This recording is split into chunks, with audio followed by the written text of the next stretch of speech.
የ500 ዓመቱን ጉዞ አላህ 3 ነጥቦችን ብቻ በመጥቀስ ዳሰሳቸው።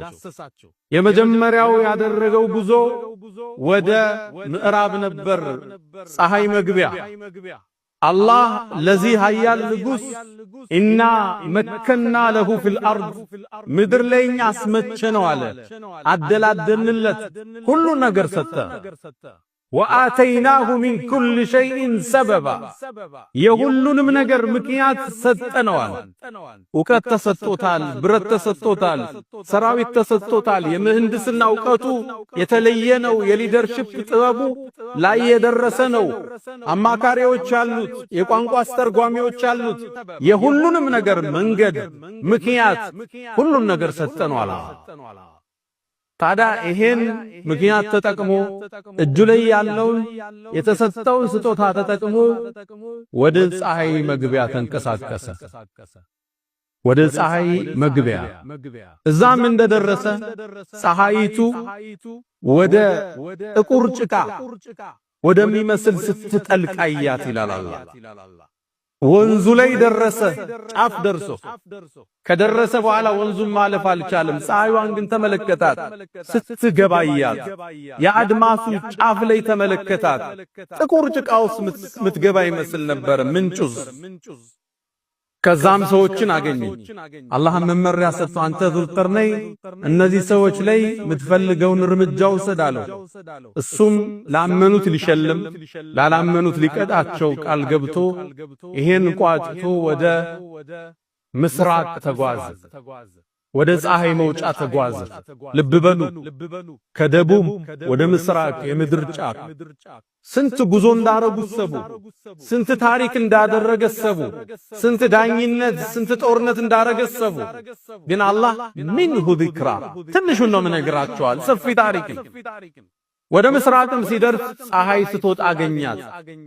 እሷም የወጣችባቸው ህዝቦች ልብስ የሌላቸው መጠለያ የሌላቸው ነበር፣ ራቁት የሚኖሩ ህዝቦች። ከዛም ዙልቀርነይን ጉዞውን ወደ ሰሜን በኩል ተንቀሳቀሰ። ወደ ቱርክ፣ ወደ አዘርባይጃን፣ ወደ አርሜኒያ አካባቢ ተንቀሳቀሰ። እዛም አካባቢ ሲደርስ ሰዎችን አገኘ። ላ የካዱነ የፍቀሁነ ቀውላ ንግግርን የማይችሉ ቋንቋ ማያውቁ የበረሃ ሰዎችን አገኘ። በተራሮቹ መሃል የሚኖሩ ሰዎችን አገኘ። ቋንቋ አይችልም፣ ብዙ አስተርጓሚዎች አሉ። የሆነ ነገር ግን ሊነግሩት እንደፈለገ አቋል። በአስተርጓሚ ጠየቃቸው። ምንድነው ፍላጎታችሁ? ኢብኑ አባስ ቱርጁማኑል ቁርአን የነቢዩ ያጎት ልጅ ምን ይላሉ? 70 አስተርጓሚ ደርሷል ይላሉ።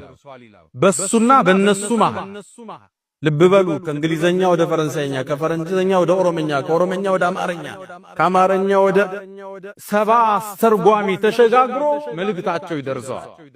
ቃሉ ያ ዙልቀርነይን አንተ ዙልቀርነይን ሆይ የእጁጅና መእጁጅ የሚባሉ ምድርን ቢበክሉ ሰዎች አሉ። በእነዚህ ሁለት ተራራዎች መሃል ነው የሚወጡት። እባክህን ግብር እንክፈልህና ተራራውን ዝጋልናል። እነዛ የእጁጅ ወመእጁጅ የአደም ልጆች ዝርያ ናቸው። እኛ 1 እነሱ 9% ልዩነታችን፣ እኛ 10 እነሱ 9። ለወደፊትም ከምድር ውስጥ ይወጡና ምድር እንደሚሞሏት ታሪኩ ሰፊ ነው። ይወጡና ሰው ገለው ሰው በልተው አዝርዕቱን ቆርጠው ይመለሳሉ ወደ ተራሮች ውስጥ። እባክህ ዝጋልን አሉ። ግብር እንኳን አልቀበላቸውም። ጌታ የሰጠኝ ልቅና ሌላ፣ ጌታ የሰጠኝ ከፍታ ሌላ ነው፣ ባይሆን እገዙኝ አላቸው። ብረትን ቆራርጠው አመጡ። ብረቱንም በሁለቱ ተራሮች መሃል አነጠፈ። በብረቶቹ መሃል እንጨት ያደርግ ነበር ለማቀጣጠል። ከዛም ንፉት አላቸው በሳት። እንጨቱ ሲከታተል ብረቶቹ ወደ ቀይ ተለወጡ። ያንን የቀለጠ ነሐስ አምጡልኝ አላቸው። ላዩ ላይ ማፈሰሰበት። አላህ የሰጠው የምህንድስና ጥበብ ሌላ ነበር። የሚገርም የአርክቴክት ጥበብ የነበረው ነበር ዙልቀርነይን። ያንን የእጁጅና መእጁጅ የሚወጡበት ግንብ አሳምሮ ዘጋው። ዝናብ ስላለ ያው የቆረጥኩ ነው ታሪኩን ማቀርበው ኢንሻአላህ። ዘጋባቸው ሙሉ ለሙሉ። የእጁጅና መእጁጅ ይወጡ ሊሆን ጠበቃቸው። ከዛም ሞከሩት መጡ። ድምፅ ሰምተዋል የግንባታ በተራሮቹ መሃል ሲወጡ ግዙፍ ከነሐስና ከብረት የተሰራ ግንብ ተራራውን ሞልቶታል። ወደ ላይ እንዳይወጡ ነሐሱ ያዳልጣቸዋል። እንዳይበሱት ጠንካራ ብረትን ወደ ጎን እንዳይሸነቁሩት ፈመስጣኡ አን يظهروا على الله ከላይም ሊወጡት አልቻሉ። ወመስጣኡ ለሁ ነቅበን ሊበሱትም አልቻሉ። ፈመስጣኡ እዚህኛው ላይ ታለ ዚያደቱል መብና ዚያደቱል መዓና መውጣት ነበር የሚከለው መብሳት ከባድ ነው አልቻሉም ይላል።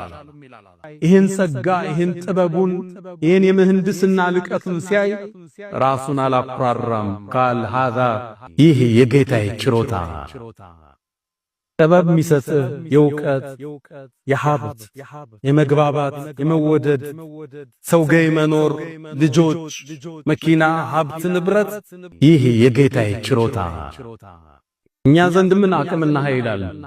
ዙልቀርነይንም አላህን አመሰገነ። የጌታዬም ቀጠሮ ሲመጣ ይሄን የምታዩትን የነሐስ ግንብ ደከን መሬት ጋር ያስተካክለዋል አለ።